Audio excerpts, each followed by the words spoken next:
People remember the outstanding. When you are a business, you want people to talk about you, and people will only talk about you if they have had an outstanding experience. Because you never hear people saying, like, let me just tell you about this very mediocre restaurant that I went to. Let me tell you about this mediocre person that I want to speak about. Let me tell you about this very average YouTube video I just saw. People don't want to talk about that. It's not memorable. But yet, I come across this all the time in my coaching practice. I have so many people come to me asking me what they can do to stand out from their competition. But yet, they're doing exactly the same thing as their competition. So they're all drowning in mediocrity. But I do have good news though. I do have 3 ways to help you be outstanding. Number 1 is self awareness. That is the most important thing. If you don't know what it is that you stand for, if you don't know what it is that lifts you up every single day, if you don't know what drains you, there's no way you're going to be able to build an outstanding environment for you to actually flourish in. Because yes, we want our companies to succeed. We want our job performance, whether if you're working for a corporation, to be outstanding. However, if we are not outstanding people, we're not going to produce that kind of work. So one of the things that I do in my coaching sessions is I walk people through the process of finding their one word, which is your single most important core value.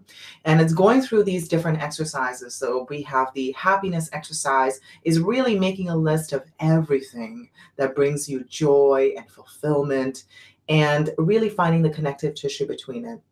Because a lot of the times people fall into these situations by accident. You watch an amazing, outstanding movie and you feel great and you feel like you could take over the world. And then an hour later, it's all gone. Or you read an amazing book, or there are certain people you surround yourself with. So really understanding what makes you happy. And also on the flip side is, what are the things that you really hate being around? Because if you are around things that you absolutely hate, it's going to, over time, completely oppress you and bring you down and go into mediocrity. I mean, I could do an entire coach's corner on why we're all mediocre. This is very controversial, but it ties back to the way we're educated, the way we're raised. But I think I'm going to leave that for another episode. But in this regard, is we're told to stay small. We're told that, don't make any noise, don't disrupt things, stay mediocre. And that's why what I have seen, I walked through the mall a couple of days ago because I had to grab a couple of things. I had been to a mall in a long time. And I noticed that everybody is in the pricing business.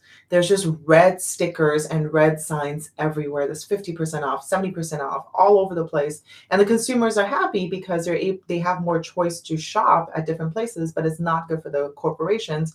Not corporations, for the entrepreneurs and corporation, is because they're all racing to the bottom.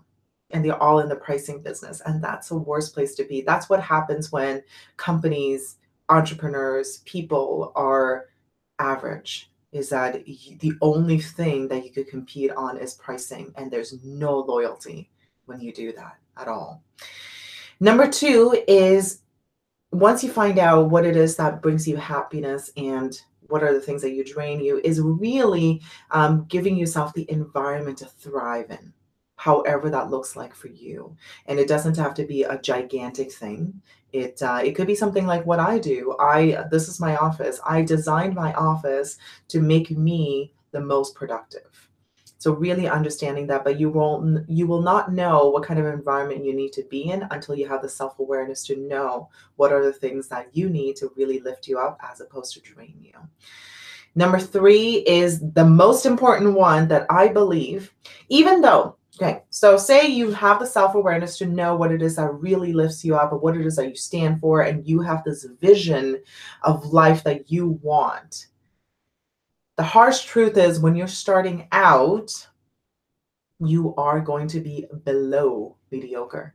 Because that's the truth, right? If you look at a little baby when they're walking, when they learn how to walk, they're below average in walking. They're stumbling and falling all over the place. And eventually they're able to walk and and do amazing things. So understand that in the beginning, you are not going to be good at it. You're not going to be outstanding yet. So the more you do, the better you are going to get. And it's having the consistency to do it over and over and over again, really engaging in that thing that you really want to do. And if you look at anybody who is outstanding at a particular thing, I look at athletes who are absolutely outstanding. They didn't get there by just deciding one day that I'm going to do it and then they are amazing. They decided that they're going to do it and then they put in the work, and it's a consistent hard work over time.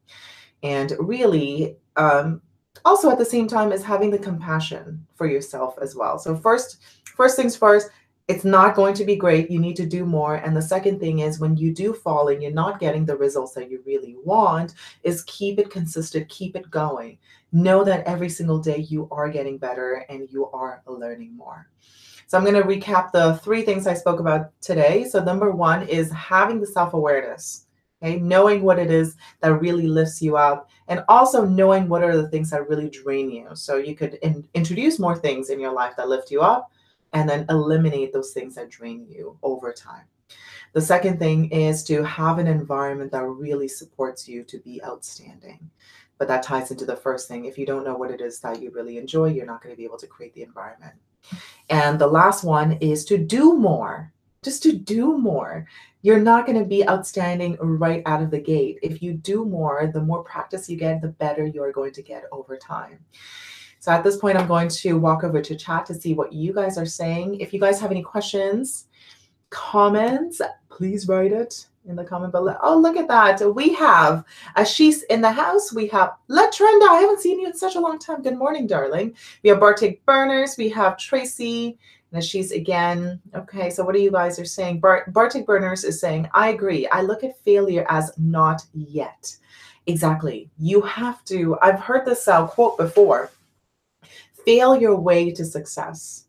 And that's the truth. You have to fail yourself to success. If you are not failing, it means that you're not trying. That's all it means. That means you're living small. You're living a mediocre life.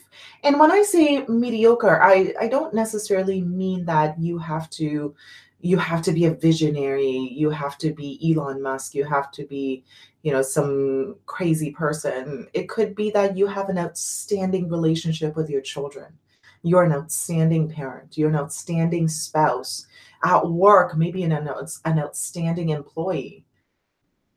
You are the person that people speak about. You are the model employee at your company. So this goes far beyond entrepreneurs and businesses. What else we have? Latrenda George, great tips. Do more and the ease will come. Yeah, I know.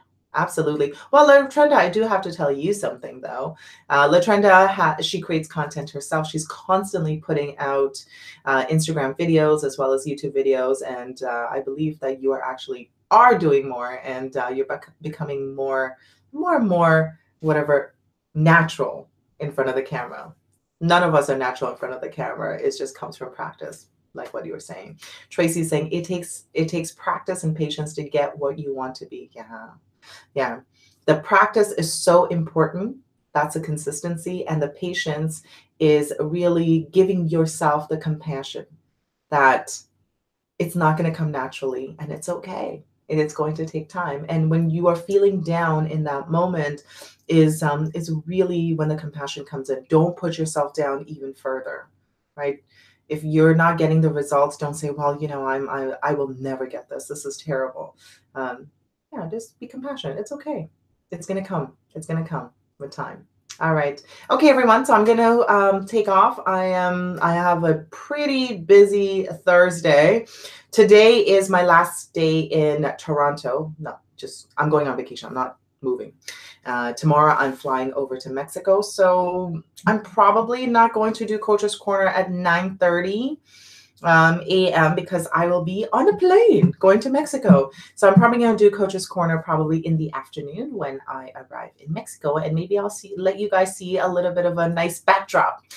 So probably around 3 p.m. or so. I'm not sure yet. I'm still committed to doing these consistently every single day. So regardless of the time, I'll be here for you guys. Anyways, have an amazing day, everyone, and I will see you guys all tomorrow at some point for Coach's Corner. Bye-bye.